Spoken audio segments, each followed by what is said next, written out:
I thought we should look at some games of Giri, who in the Dutch Championship, he won it, I think, with 2 points ahead of everyone else.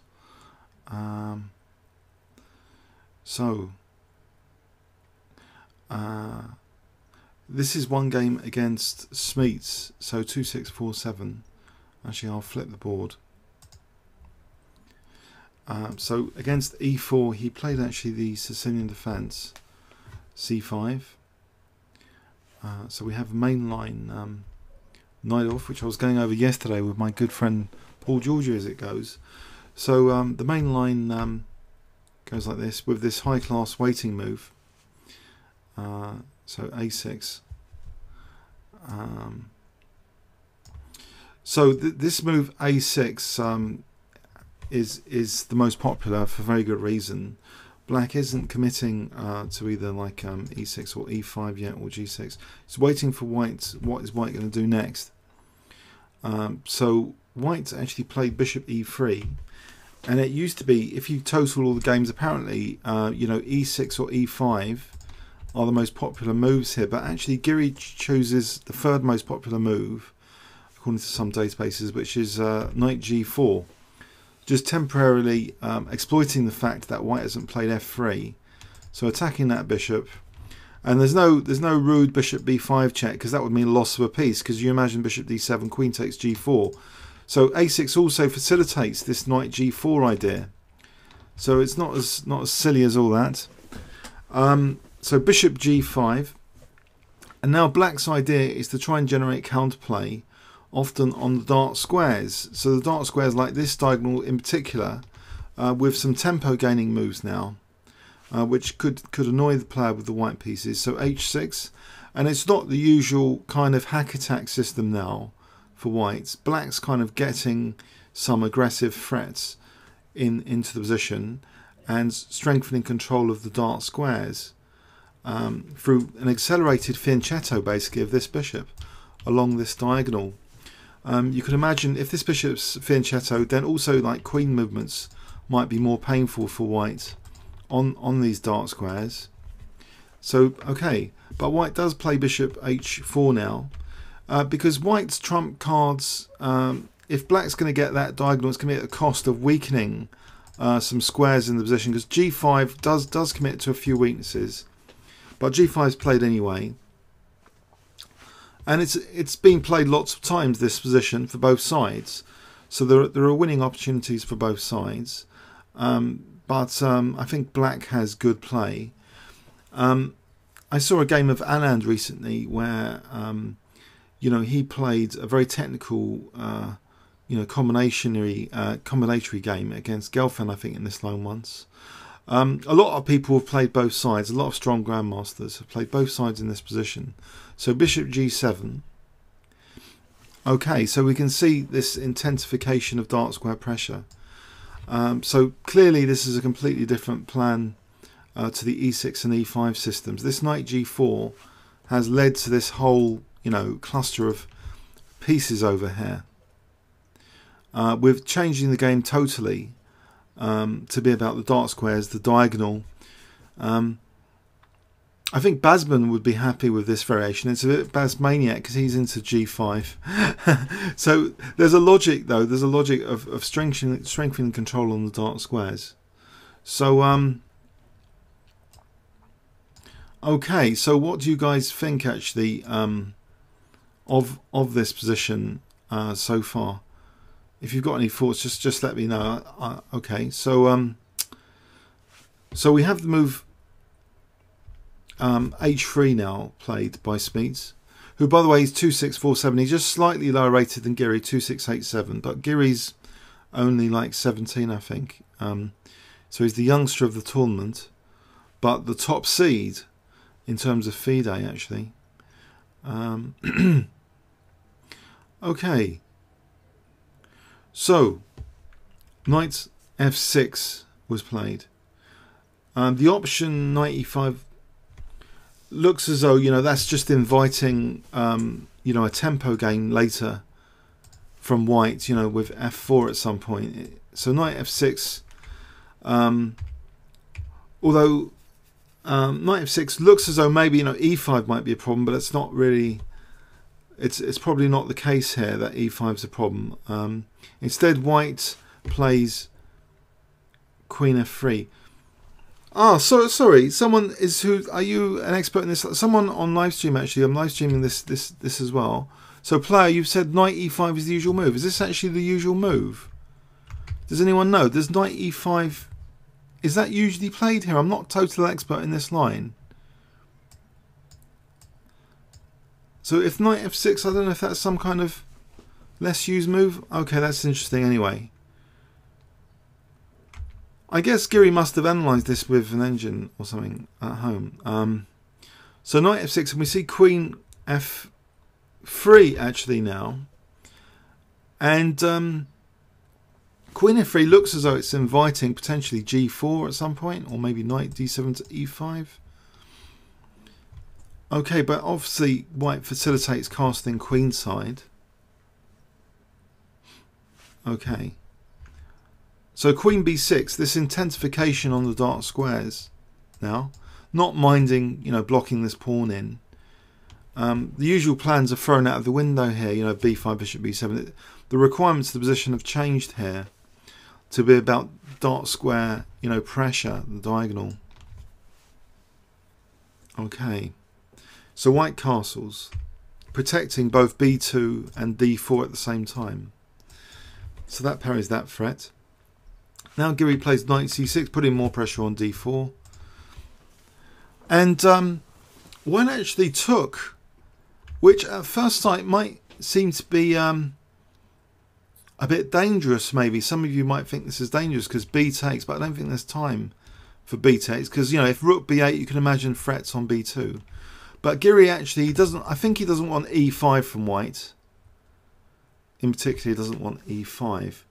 So he actually plays queen takes c6. So he's kind of, you know, if e5, he's saying, you know, I'll take your queen off. So with e5 kind of discouraged, black's also unblocked the pawn. So maybe, you know, b5, bishop b7, rook c8, pressure on the c file. After bishop e2, actually we have a strange move now, sort of. Another queen move, not castling, not b5, no bishop move. Actually, another queen move here, delicate queen move. Queen c5. Okay, so e5 is definitely discouraged because d takes. You know, black's on e5. What else does this move do? You know, maybe maybe it's useful for queen b4 later. Okay. Maybe black actually wants to play bishop e6 as well, and then rook c8, and then maybe b5. Maybe this b5 and bishop b7 is preferred to play bishop e6 and b5 here. Okay, so rook at he1. If the bishop does get out of the way, then we're going to have this liberating e5. But for the moment, black doesn't care about e5. He plays actually bishop e6. So not castling, it's pretty dynamic stuff, leaving the king in the centre.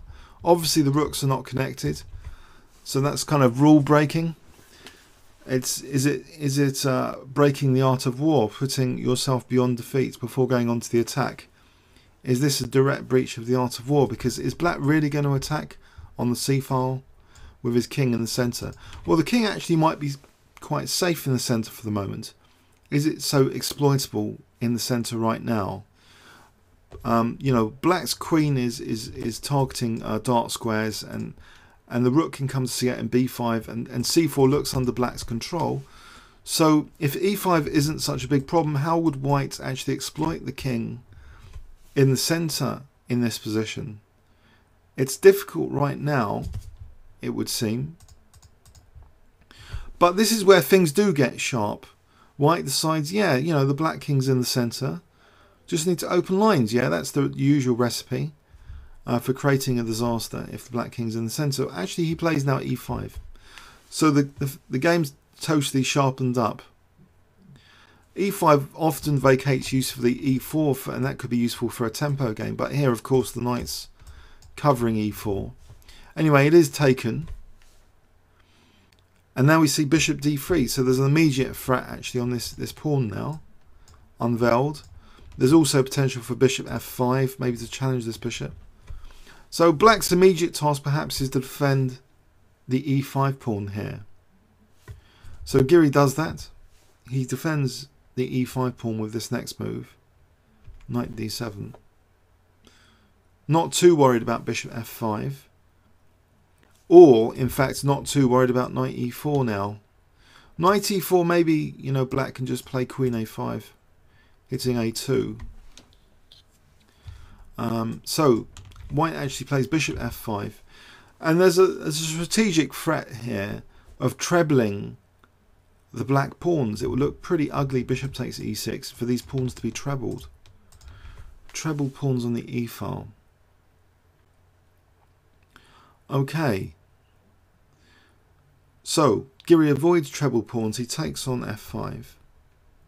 Queen takes f5. And if we assess the position now, white's still got this potentially dangerous tempo game move, but it's not so attractive right now. d7 is immediately under fire, of course.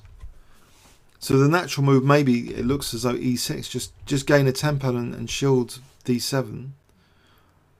The natural move, it wasn't played actually. To defend d7 here, black chose queen c6. Interesting. Actually, I wonder if there's a subtle thing about that, if we can spot it. Why wouldn't black in this position play e6?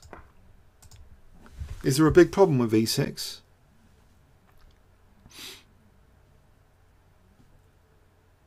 Does anyone know? I guess, you know, maybe one thought is just queen d3, maybe just attacking d7.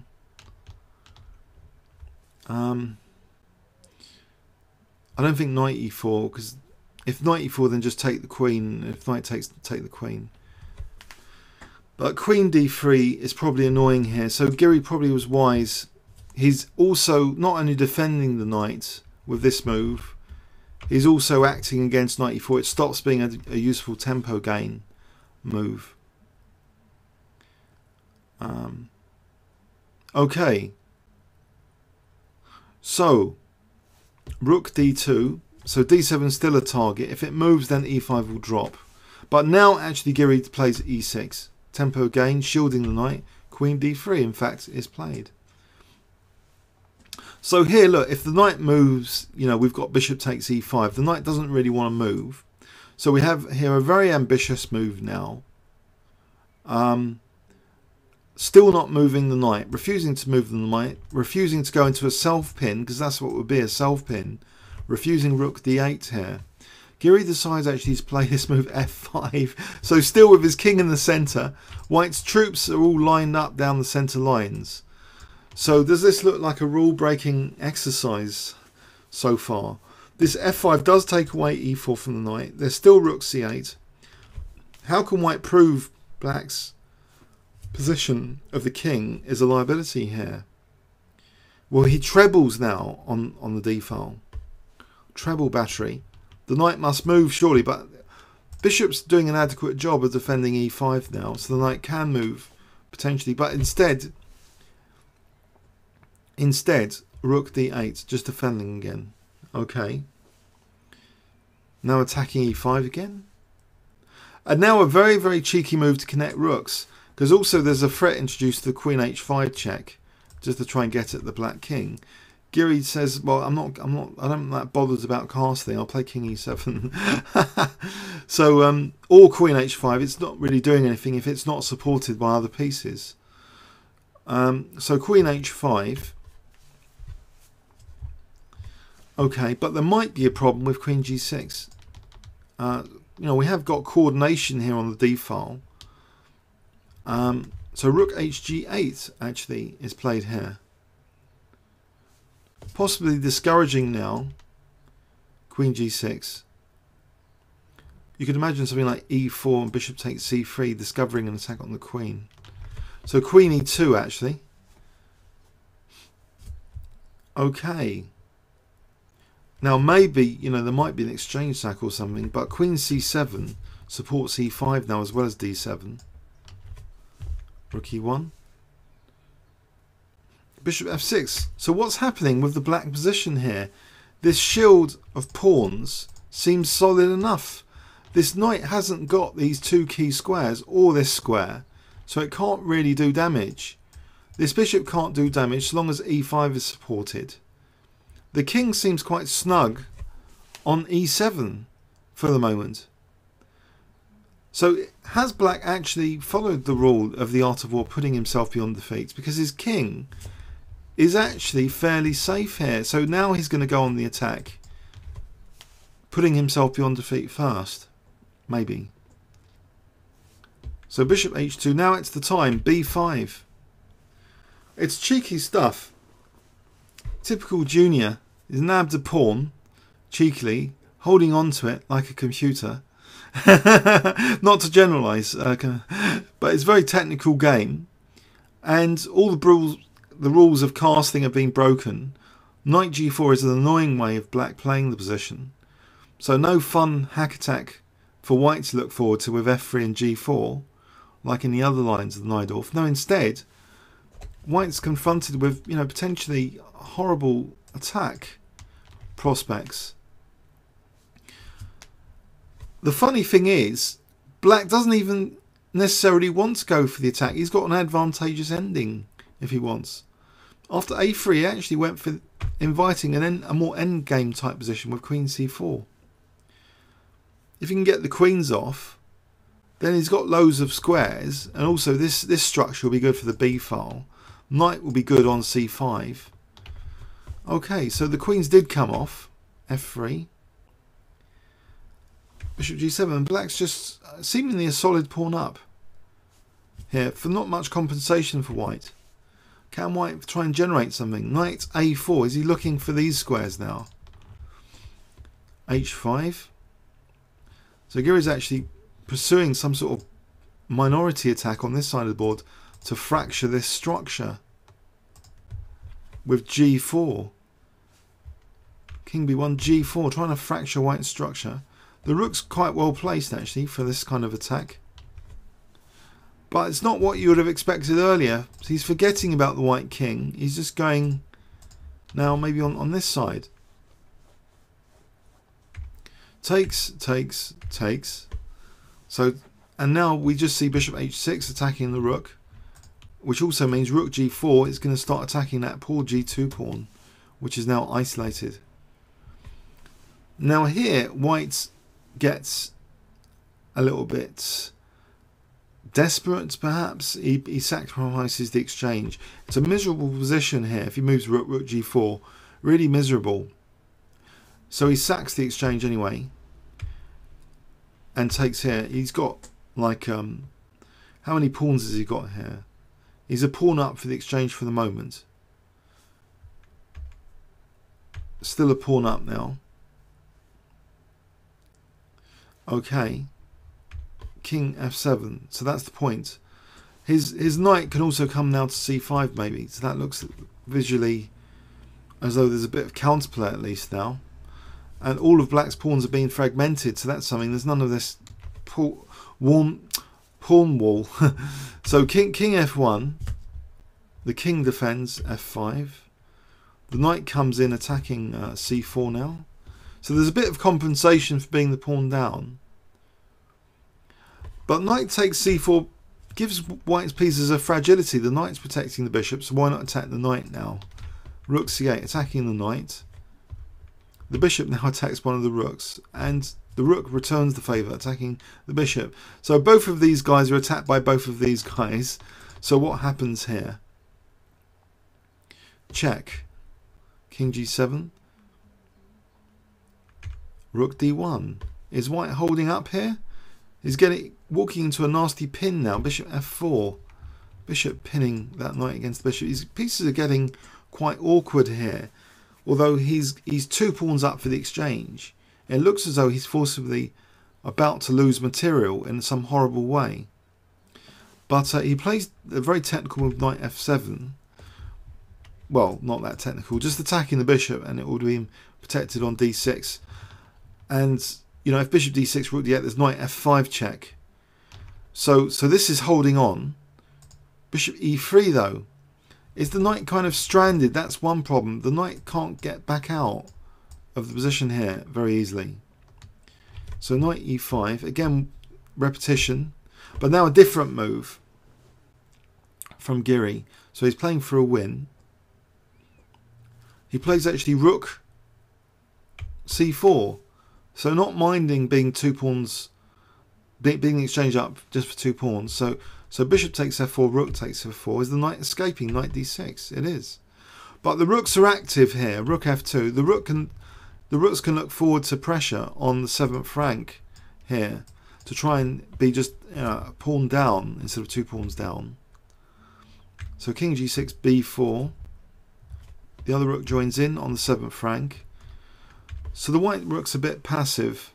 Can black regain a pawn? Actually, with this move b4, this is a bit weak, as well as that one. So the pawns are forked by the rook. So he's got 1 pawn for it, but these pawns, are they dangerous? Well, I think it looks as though, visually for the moment, that the rooks can hold these pawns under arrest. So they're not going to move too far forward. Black's trying to use his passed pawn now. And he's holding on to that a6 as well. If he can just get his pawn promoted and stop these pawns being promoted, this is going to be fun to play. Otherwise it's not going to be. So f3, f2 with immediate docking potential. Rook g1. So rook f1, rook d2. Again, rook g1 is now on the cards. Knight b3, rook b2 pinning the knight, and rook g1 still on the cards. b6, rook g1's finally played, forcing the loss of a rook. So it's starting to be a little bit desperate now. I think it's lost now, in fact, because the rooks are enough here to stop this b pawn. He sacrifices here, and here white resigns. There's not enough potential, because once the king comes to d6 after king b5, then the check's going to be enough to stop these pawns and blockade them and win them. So that was a great fighting game by Giri with the black pieces there. We'll just do a quick overview and summary. So in the Sicilian Najdorf, this variation is becoming more popular. After bishop e3, not playing e6 or e5, instead trying to generate counterplay. And in this game, it also featured, you know, an ultra dynamic treatment with the king being left in the centre rather riskily. So knight f6, queen b6, and black just left his king in the centre and provoked, you know, basically e5 and held on to e5 without penalty really. So he was a pawn up, and the interesting thing was later, you know, he just didn't mind the queens coming off either, and trying to just play on this structure instead, you know, trying to fracture that structure. But he does lose the solidity of his pawn structure, so it goes into a tricky position, the exchange up, and he manages to get the better of his slightly lower rated opponent now. He refuses a draw offer by repetition by playing rook c4. Okay, and he just ground down his opponent now with the active rooks. So this b4 at some point might have been a mistake, a fatal mistake maybe, I don't know. But what is white doing with these pawns if they're not going to be pushed? So he did lose a pawn back, and that helped black. It's a long game really to analyse, but now black's like better. Okay, let's have a look at another Giri game from the championship, just to be topical. Okay, and he had another black win against e4, so I'm just going to load that up. Okay.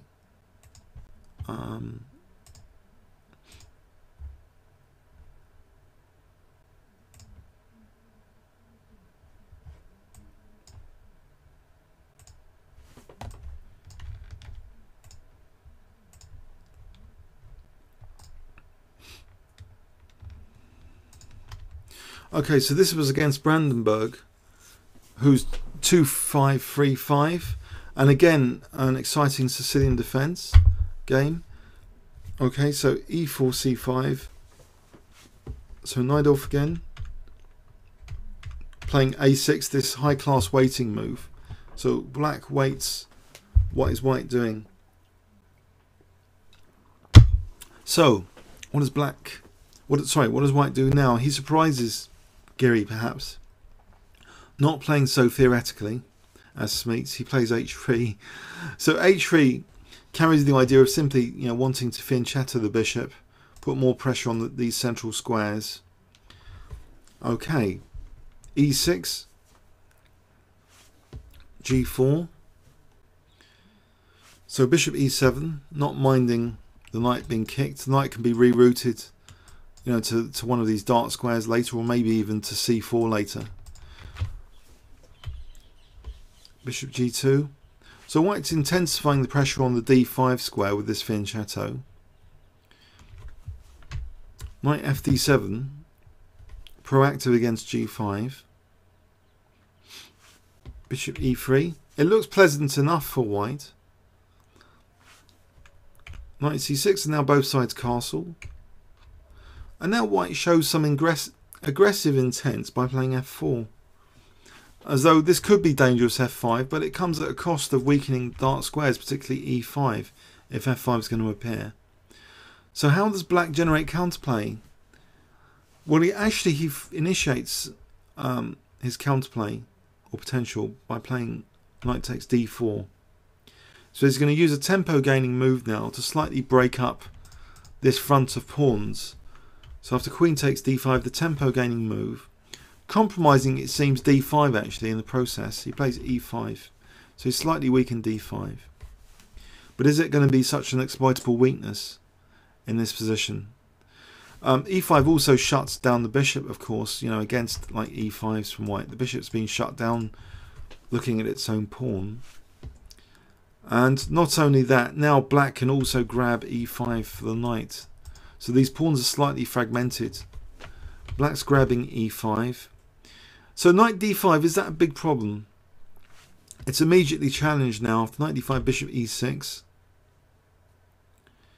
And white is keen actually, just not minding knight takes e7, giving up the knight immediately.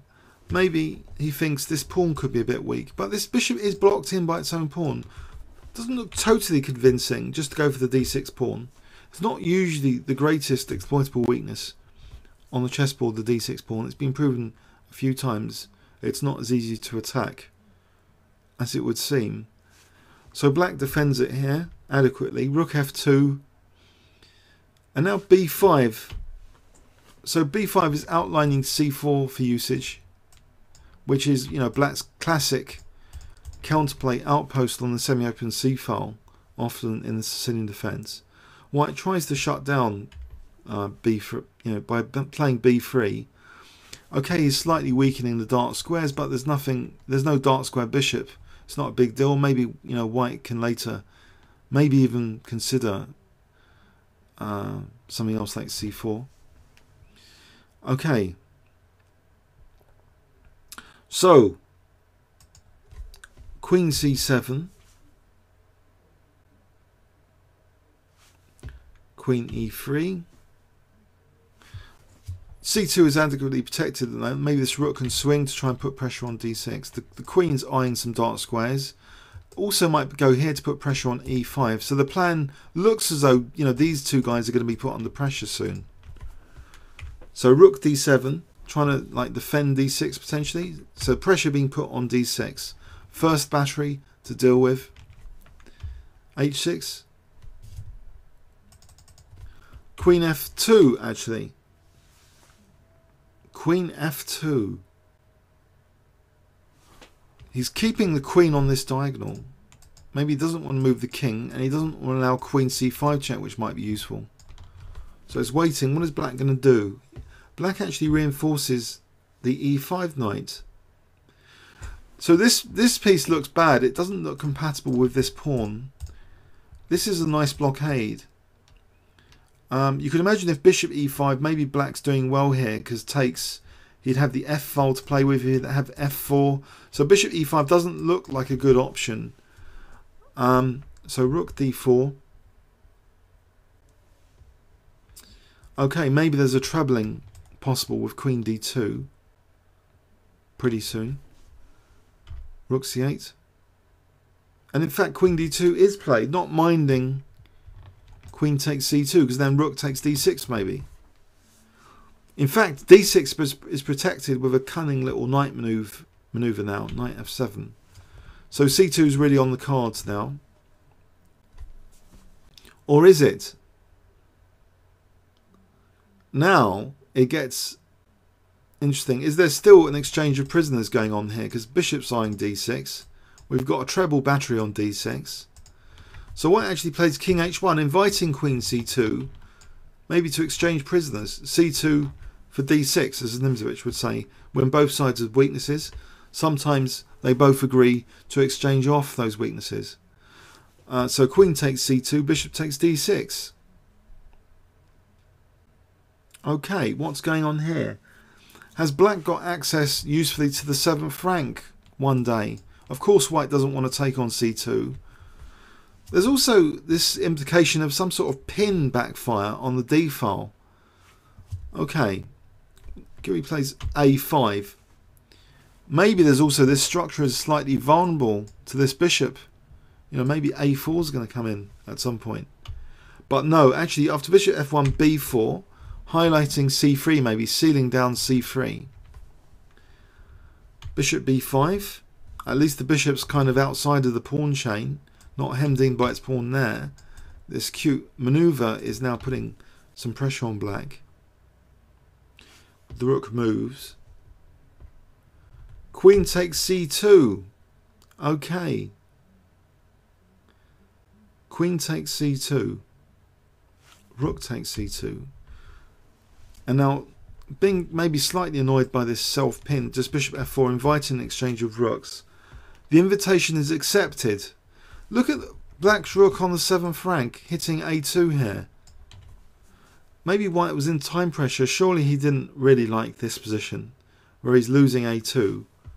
So takes, and he loses A2. And with that, of course, B3 is under fire. So where is the compensation? Was White trying to just hold on here? He plays this move, holding on to his last pawn on the queen side. Rook C2, as though Rook C3 is going to double attack H3 and B3. Rook D3. Now G5 is played. Okay. And now here it would seem White wants to be able to take on E5, you know, by playing Bishop G3, but actually he plays Bishop D2. I wonder why Bishop G2, Bishop G3 rather, was not chosen here.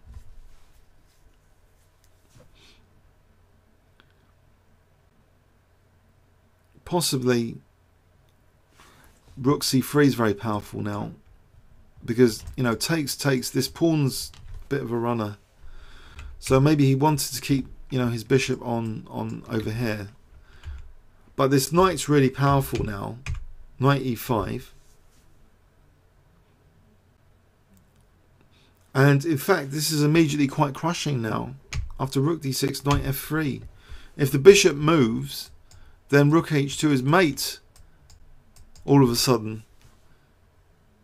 And in fact, if Rook E6, the same consequence, Rook takes D2, mating. This bishop's doing nothing over here.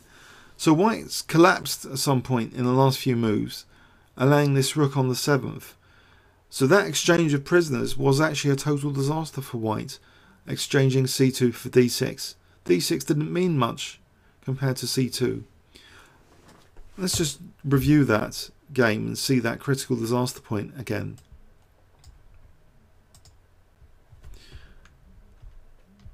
So a timely E5 from Black seemed to reduce White's dynamism significantly in this game. So it was here that, would some of you say this is rule breaking, or you're weakening D5? But in weakening d5, some advantages you collected. You broke the pawns up. You got rid of this pawn supporting e5. You did also weaken d6, but you were counting on c2 being a weakness to balance out d6. So that seems to be the story of this game, with e5 initiating that story.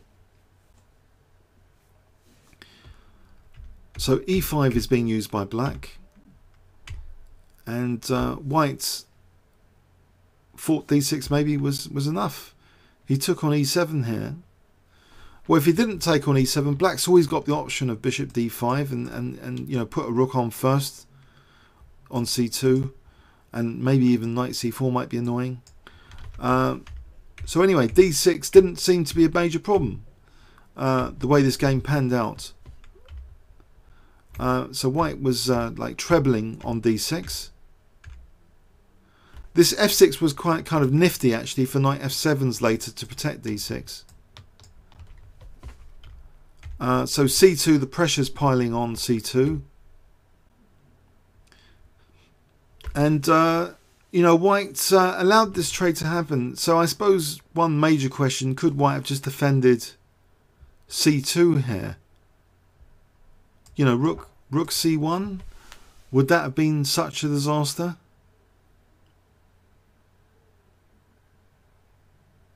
What do you guys think? Is this really passive? Maybe queen c3. That could be handy. Or maybe a5, a4. You know, threaten takes and bishop takes b3 because there's a pin on c1. So white decided anyway to go for this trade, and it just looked as though he was a sinking ship now. In this position, I mean, a2 is a disaster, losing a2. And the rest looks quite easy, actually. Just get a knight here, and then knight f3 is really embarrassing for the rook and knight coordination on h2. Okay, I hope you enjoyed that one. Let's pick another game of Giri. Okay.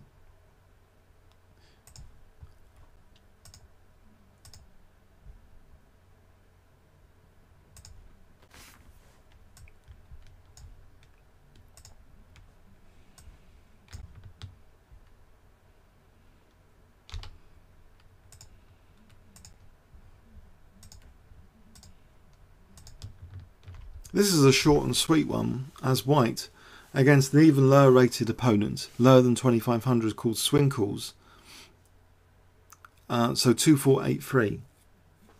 I don't know if I'm pronouncing Swinkles correctly. But let's flip the board. So d4, knight f6, c4, g6, and we have a Grunfeld defense.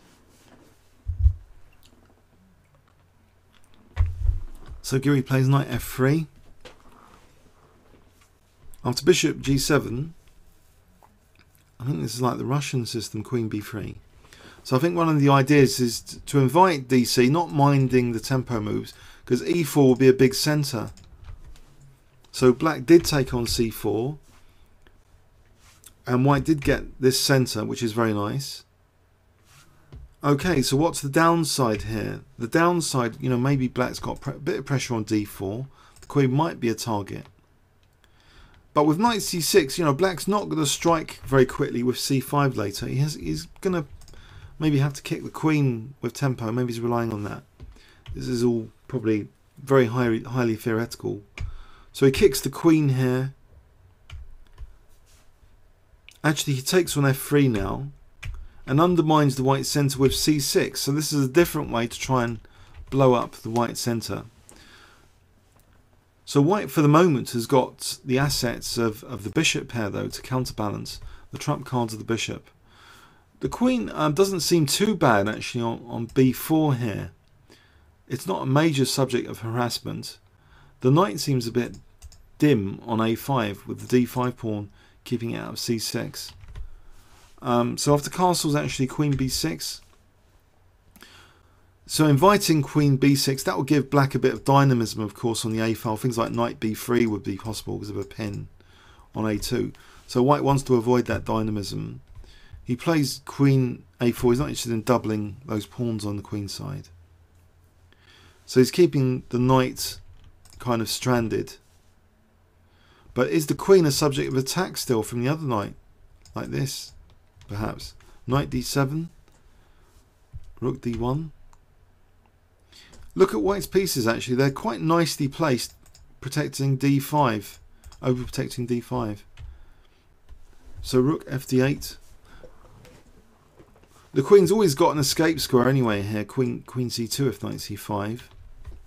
So g3. As though maybe one day bishop g2. This pawn would be a liability though. Somehow that would have to be protected. Then maybe f4, but that's a long distant plan. Or is it? Rook ac8. The bishop actually goes to g4, pinning that knight a little bit. But the knight has got a tempo gain move if needed. It's used now. Knight c5. Queen goes back. c2. Has it walked into another kind of nastiness here though on the c file with cd imminent?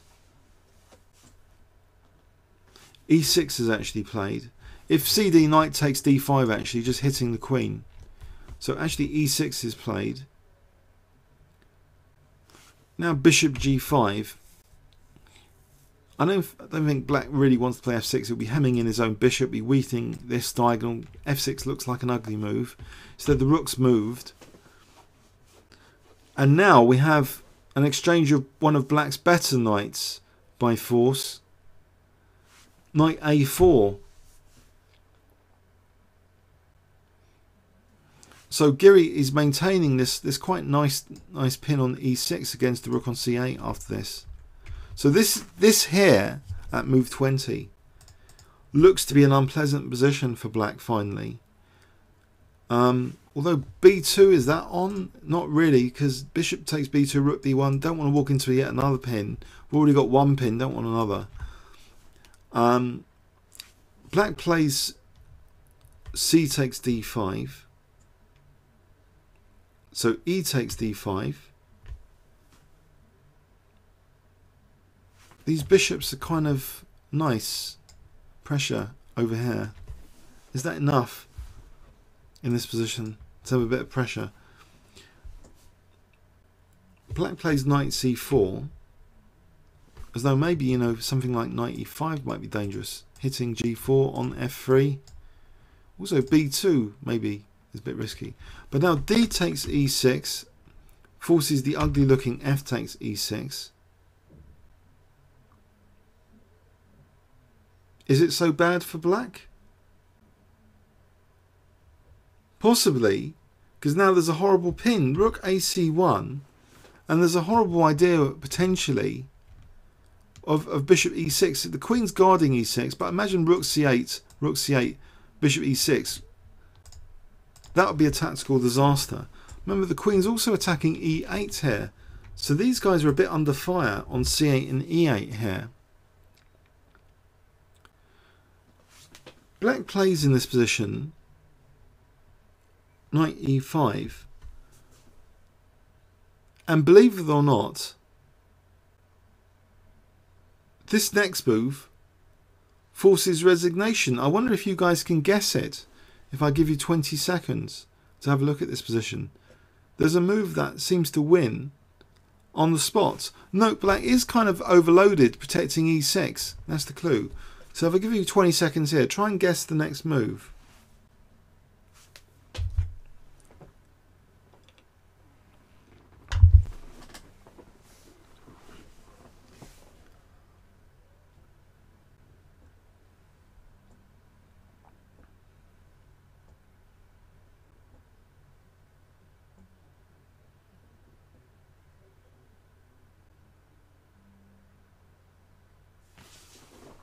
Anyone?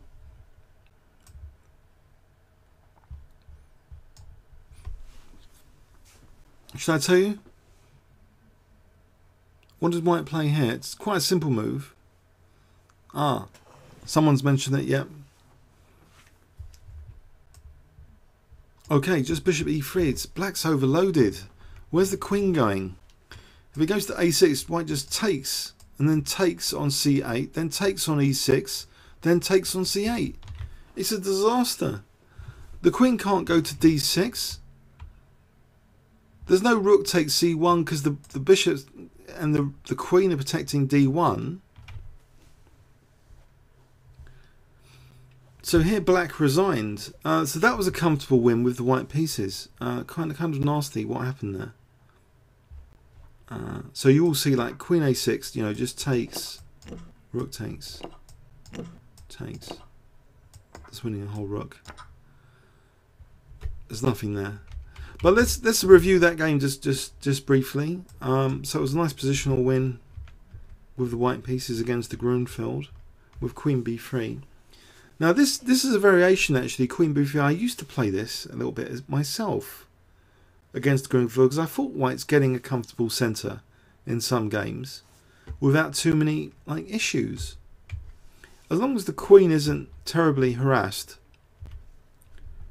This is a nice position for white. He gathers the light squared bishop. Okay, his queen goes to b4. It looks a bit weird for the moment, but he gets this potentially powerful light squared bishop. And he just sits on the position a little bit here, overprotecting d5. This g3 was a bit odd, as if the bishop was going to go down to g2, but it didn't. It went to g4 later. So what was the purpose of g3?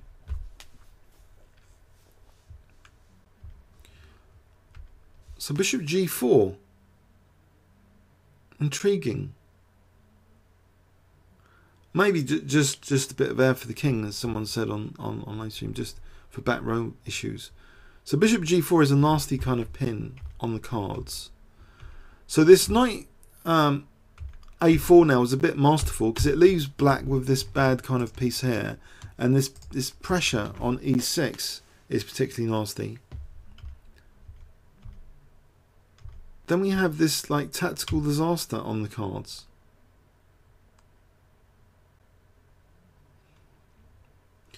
By the way, someone's mentioned, you know, queen takes b2 here. I think just rook takes c4. Because there's, you know, that queen is on the rook. So if rook takes c4, queen takes e8. Rook takes c4 looks pretty convincing. Oh dear, oh dear. That's brutal. So if knight takes b2,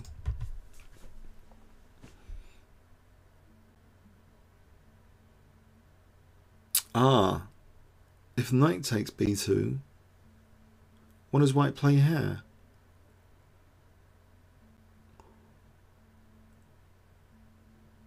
Maybe the same. The queen's attacked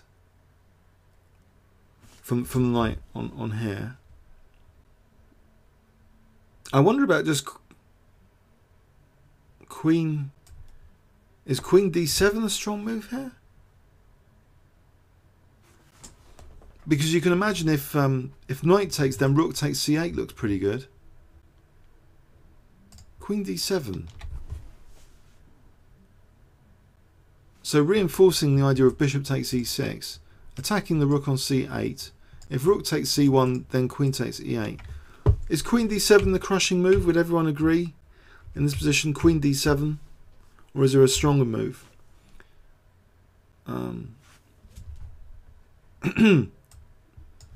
I would say queen d7 without checking with engine. There's no rook move to d8. The bishop's covering d8.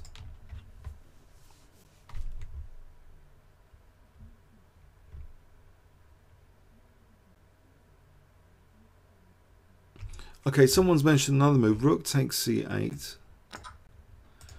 Maybe this is even stronger actually, yeah. So if knight takes, you get two rooks. There's rook e7 check. That's pretty nasty. And in fact here there's rook d8. Because takes... no, hang on.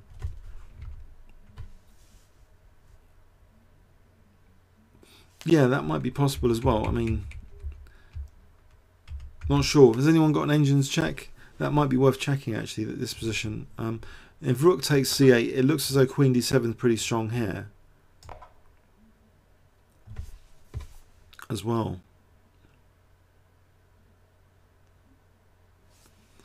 Okay, so I hope you enjoyed it this week. There were 3 games from Giri. That's part of his victory at the Dutch Championship. Any comments or questions? I'll be here for the next couple of minutes. Otherwise, I'll see you next week. It might not be Tuesday because I might be playing in a 5-minute tournament next Tuesday. I might have to rearrange. It might be Monday or Wednesday next week. So be forewarned about that.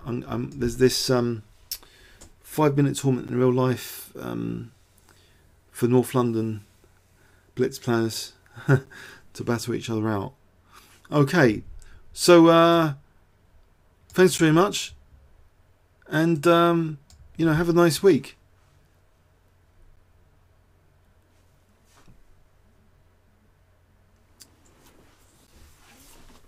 Thanks.